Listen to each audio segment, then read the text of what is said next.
l'esprit s'élève, plus il trouve les distractions du monde insignifiantes. Léon Tolstoï, le géant de la littérature, a vécu une crise qui a bouleversé sa vie.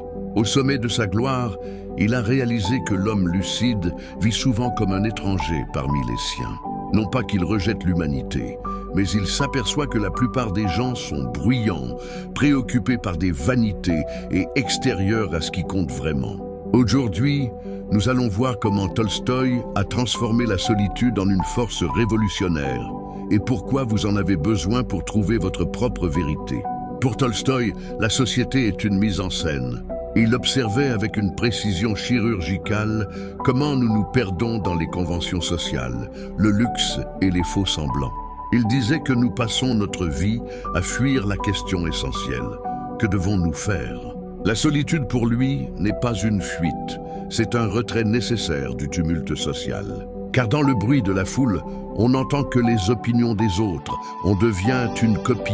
Tolstoï a compris que pour se rapprocher de l'essentiel, il fallait oser s'extraire de la masse, même si cela signifie être perçu comme un exilé ou un excentrique. Il y a plus de richesse dans une heure de réflexion sincère que dans 1000 conversations mondaines.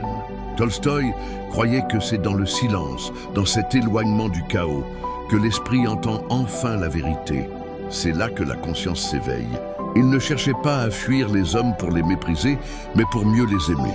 En s'éloignant de la superficialité, il cherchait le lien universel qui unit tous les êtres.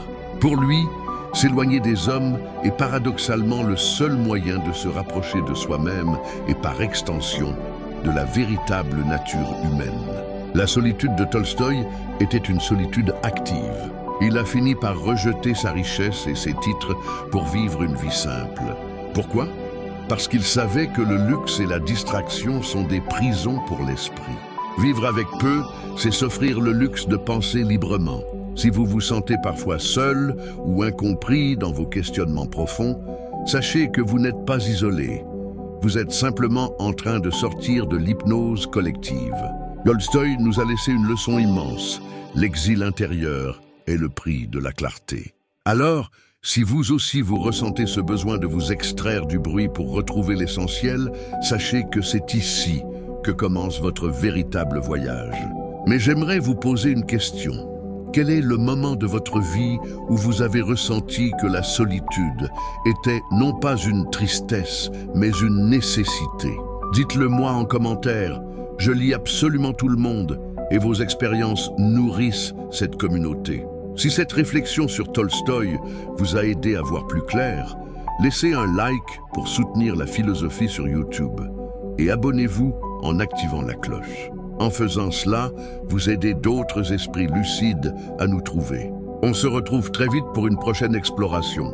Souvenez-vous, s'éloigner des hommes, c'est parfois la seule façon de les rejoindre vraiment. À bientôt.